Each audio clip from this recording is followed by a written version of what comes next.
Just recently in May 2024, there was a new study published that showed fish oil intake was associated with atrial fibrillation and stroke. This has been going around the internet a little bit. Both Dr. Brad Stanfield and Physionic have both done reviews, and I'll link to those. They're both good reviews. So I'm going to weigh in on my 2 cents here and add a little bit of context and nuance. There's a lot of nuance around fish oil intake and specifics around dosing, actual blood levels, and those types of things. So I'm going to dive into those here. So make sure you stick towards the end. Before we jump in, you can support the channel by liking and subscribing, as that really helps out. You can also join my new private group where I share more information and research that I come across, as well as do a monthly Q&A. You can also support my channel with donations by using my PayPal link down below. That's really going to help me grow and be able to provide better productions for you guys and keep you up to date with all the upcoming research. All right, let's get into this new paper that's come out. All right, so the actual paper that we're looking at is this one here, Regular Use of Fish Oil Supplements and Course of Cardiovascular Disease Prospective Cohort Study, published in May 2024 in the BMJ. So quite a good journal, which is great. And there are a lot of good things about this study. Obviously, the fact that it's a prospective cohort study is great. It means they followed them over a long time. What I really like about this is they broke down the study looking at disease progression, which was great. So they looked at both primary prevention and secondary prevention. Primary being when you're healthy, and then the prevention of any development of disease. Secondary prevention is if you already have an underlying disease and we're trying to prevent it progressing and becoming worse. So they had different tiers of progressions, which is great, both from healthy individuals to AFib, into major cardiovascular events, and to death. And then they also delineated across in between all of those. So it's fantastic that they looked at that because it gives us a lot more nuance and a lot more insight into how to treat more directly for people in different scenarios. So both if you're healthy versus if you already have a condition. So that was one of the really good things about this study. The other thing too is it was quite a large cohort. So they used the UK Biobank cohort in the UK, obviously, of people between 40 to 69. And they had about over 400,000 participants that were included, which is fantastic. And they followed them over quite a long course. So they had people that were brought into the study between 2006, 2010, and they followed them all the way to March 2021. So we had over 10 years of following these individuals. So as far as the duration and the size of the study, this is fantastic. It's probably one of the better ones that we have. And so the power, the statistical power from the study is great, and the things that we can take away from it are fantastic. They also accounted for a lot of variables. So they looked at a lot of confounding variables, things like age, sex, ethnic group, socioeconomic status, drinking, smoking status, all of those things. And then they used various types of statistical analysis to assess for both what they're looking for within the different progressions, but also account for all of these confounding variables. So overall, a really well done study that I'm quite happy with. When we look at all the things that they're assessing for here. One of the downsides to consider here is that a lot of it being observational data is they were using things like self-reported questionnaires. So, always have to take that into consideration. But for what they were looking at here, they also had trained staff who assessed a lot of their answers in relation to actually taking omegas and fish oils. So, hopefully it's been pretty accurate, but there's always some inaccuracies with self-reporting. And we can see here in this chart a summary of all the results. We're not going to get into all of the details. You can, of course, look at the paper and see all the individual results. The main takeaways here are that in healthy individuals, there was an increased hazard ratio, so an increased risk of having AFib. However, there's some protective benefits around development of adverse cardiovascular events and death. So this kind of lends itself to the paradox of, yes, it seems to increase risk of AFib, but yet there seems to be overall protective benefits in healthy individuals. However, in people who already have underlying diseases, so we can see in these other types of patterns, so if they already have AFib or if they already have heart failure or other diseases, there is a protective effect against the further progression of those diseases. So this line really summarizes it quite well. For people with a healthy cardiovascular profile, regular use of fish oil supplements, choice of primary prevention, was associated with an increased risk of AFib. However, for participants with a diagnosis of AFib, regular use of fish oil supplements as secondary prevention had a protective effect or no effect on transitions from AFib to major adverse cardiovascular events, AFib to death, and MACE to death. So again, overall protective benefits for people with underlying disease. However, for healthy individuals, there seems to be a marginal increase in the risk of AFib. Of course, then we have to ask what is going on, like why is this happening? They did look into that.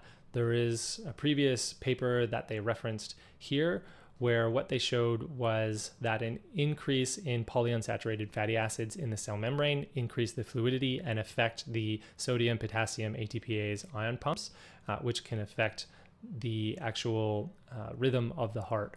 So this is what they're thinking occurs when we have excess polyunsaturated fatty acids, and it affects that fluidity. The other thing that can happen with PUFAs is that they are more prone to oxidative stress and becoming damaged. And so this can further potentially affect the cell membrane and affect those ion channels. Interestingly, in this other paper here, they actually looked at total PUFAs, so both omega-3 and omega-6, and the increase in both of those was associated with AFib.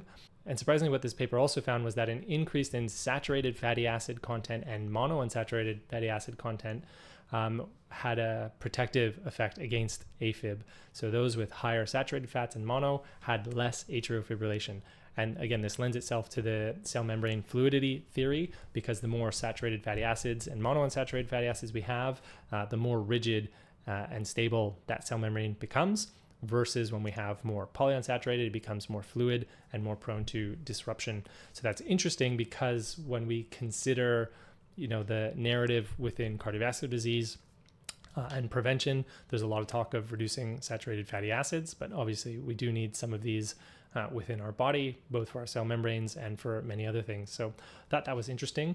But the omega-6s are particularly problematic, because we do have growing amount of evidence now showing that high amounts of omega-6s can very easily oxidize and lead to what are called oxalams, or oxidized linoleic acid metabolites, which can be highly oxidative and highly damaging to cells and many other things. So I think there's a lot more nuance within the omegas itself. Yes, omega-3 was also associated with this issue, but it'd be interesting to see the relative ratio of omega-3 and omega-6s. And unfortunately, this is one of the downsides of this study, is they didn't actually measure the participants' omega-3 index, which is a measure that we'll look at, which actually measures omega-3s in the red blood cells, as well as the ratio between omega-3 and omega-6. So we'll look at a couple papers in that, because it would have been really interesting to see the actual omega index. Now, although this study and some of the other studies we showed did show an increased risk of AFib, there is a plethora of data showing a lot of health benefits of fish oils. And I have recommended and still recommend people do supplement with fish oil, depending on how much fish consumption they actually have across the day.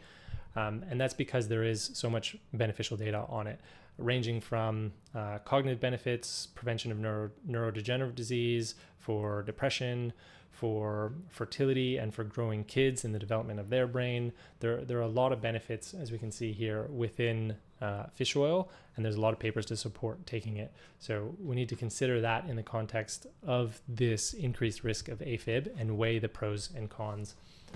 Also, when we consider all-cause mortality and longevity, there was this really good paper published in 2021 in Nature that showed that for individuals in the highest quintile of omega-3 levels, particularly EPA, DPA, and DHA, they had the lowest risk of death and all-cause mortality. So we can see here that after they adjusted for confounding variables, they had the lowest risk. So overall, I would say that there is benefit for fish oil. It seems to have a longevity benefit and a prevention against all-cause mortality and potentially cardiovascular disease. There's just this nuance of AFib. And so this is where we need to look at more specifics around dosing, and as I outlined with the omega index, of measuring that for individuals so that we can get a better idea of where it's at. Now, one of the biggest downsides of this research, along with the fact that they didn't measure omega levels in the participants, is they also didn't get a measure of the dose for each individual. And so there's a lot of nuance around the dosing. Thankfully, they recognized this, and so they did actually look at a bunch of other research that had looked at dosing and potential risk of AFib and other cardiovascular issues. And I'll link to a lot of these other papers here for people who want to dive into them as well. But for now, we'll just do a little bit of an overview and a summary, as we can see outlined here. But when they looked at a lot of the other papers, we can see, for example, this one here showed that doses over 4 grams a day was associated with AFib. There's other papers, for instance, here that showed doses under 840 milligrams a day had no increase in atrial fibrillation. There's other papers that showed dosing under 1 gram had no benefit at all on any prevention of cardiovascular risk. And so there's definitely some heterogeneity within the research around specific dosing. But overall, what a lot of this research tends to show is that doses over 2 or 3 grams, there seems to be a risk of AFib, whereas doses under 2 grams, and particularly between 1 to 2 grams, seems to be safe with no increased risk of AFib, but yet still maintains the protective benefits of taking fish oil. So that's really important to consider. I wish they had looked at that here, but at least we do have a growing body of data that has looked at these particular things for us to be able to guide our prescription of what we're going to recommend for taking fish oil, or for what you may consider that you want to try and take based on the available research. The thing that I've already mentioned that I wish they really measured was the omega index. If you haven't heard of the omega index before, this is basically measuring the amount of omegas within your red blood cells. Rhonda Patrick did an interview recently, which I'll link down below for you guys, of the person who had created this test. It's a fantastic one. There's a lot of research around it in relation to its association to coronary artery disease and cardiovascular disease. And like this paper here has sort of outlined, it's one of the main things that's really important to measure because of its association. So I would have loved to have seen people's omega index score and see how that was associated with their risk for atrial fibrillation, and then also associated with the other protective benefits. We have a bunch of data to show that omega index in the range of 8 to 11% seems to have some protective effects for all-cause mortality, cardiovascular events, as well as many other things, as we can see here. So it'd be nice to see that. Hopefully in future research, someone can look into this. But the omega index is a great way for us to objectively see what your levels of omega are, particularly omega-3 and omega-6, and the ratio between those, and then be able to figure out what sort of dosing is promising for you. Hopefully in the future we have that. My general sense on it now is that for individuals who have a suboptimal omega index, there's going to be protective benefits of getting that up by using supplementation, regardless of the risk of atrial fibrillation. Whereas maybe the individuals who had higher levels already of omega within their blood, and maybe their omega index was already in that range of 10% or higher, maybe those are the individuals where they have increased risk, and so we need to adjust the dose. But unfortunately, we don't have direct data on this yet to be able to determine how to dose that appropriately. So for now, I think based on the data on the omega index and its protective effects, I would still want to try to shoot for that 8 to 11%. And then that actually gives us something objective from a lab measure to be able to monitor and address, versus this rough estimation of 1 to 2 grams for everyone. This is something much more objective that we can see for each individual, how to treat and personalize the treatment. If you haven't done omega index before, highly recommend it. I recommend people do it, maybe once a year or every couple of years at minimum. And you can, of course, reach out to me as I do this testing with my clients, or you can find it locally wherever you're at. The other thing to consider with fish oil supplementation is the increase in the amount that have gone rancid or that oxidized. So not sure if you've seen recently, but there has been a lot of data now that have tested a lot of the over-the-counter fish oil supplements that you can get in your local stores. And a lot of them have been revealed to either not have the amount of omega-3s actually on the label, or they've already oxidized and gone rancid. And if that occurs, then they have an overall detrimental effect. As we said, if they oxidize, they can create more damage in the cell membrane and more disruption there. So that's another thing that we have to consider, that We don't know, because in here they only did their questionnaires where they're asking them if they took fish oil, but we don't know what brands they took. And so the brand really matters. And that's why I only recommend specific brands like Nordic Naturals or particular practitioner brands that have third-party lab testing for the amount of oxidized oils and for things like heavy metals, because we know that fish particularly can have high levels of heavy metals like mercury. And so again, we can see there's a lot more nuance here around just fish oil. We've talked about aspects of dosing, but there's also what brand and what quality of fish oil are you actually getting. Okay, so to summarize all of that and have some key takeaways, yes, this paper and a growing body of data does show that there's a slight increased risk of atrial fibrillation and stroke. However, obviously the dose matters. So dosing between 1 to 2 grams seems to be relatively safe while still providing some of the protective benefits. However, dosages over 3 or 4 grams seems to be a much higher risk. And there is the aspect of considering whether you're a healthy individual or someone who already has disease. If you're a healthy individual, I'd stick around that 1 to 2 grams, if that. If you're someone who has an underlying disease already, the research may suggest that you're going to have more protective benefits of dosing fish oil, probably still within that 1 to 2 grams. However, there may still be benefits with higher dosages for people with underlying disease. As far as how I would include this in an overall regimen and what I'm personally doing, if you're having 2 to 3 servings a week of some sort of fish already, chances are you may not need to supplement fish oil because you're going to get enough from that. However, if you're not meeting that requirement of 2 to 3 servings and you still want the benefits of the fish oil, that's where dosing around that 1 to 2 grams per day may be beneficial. There are obviously the aspects of risks with consuming fish. As we outlined, even with fish oil, there's higher risk of mercury. And now there's also the forever chemicals like the PFASs, polyfluoroalkyl substances, that we need to consider if you're consuming fish. So personally, I don't consume that much fish. I have 1, maybe 2 servings a week just to minimize those exposures. And so I do supplement personally with about 1, sometimes 2 grams a day. I'm somewhat flexible with it.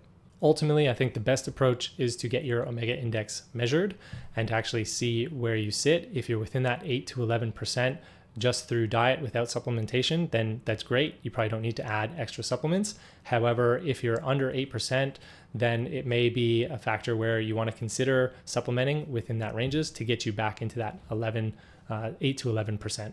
All right, I hope that gives you a little bit more context and nuance around this recent research and around fish oil overall. If you enjoyed the content, make sure you like and subscribe. As I said, that really helps me out. And of course, if you do want to investigate further into your own health, looking at things like your omega index or your cardiovascular risk overall, you can always reach out to me and book a free discovery call where we can do a deep dive into your specific health and what tests you may want to investigate. And lastly, you can join my private group where there's more information that I share there on the regular, as well as my monthly Q&A where you can ask me any questions instead of just digesting content across through here. All right, that's it for now. We'll see you guys in the next video.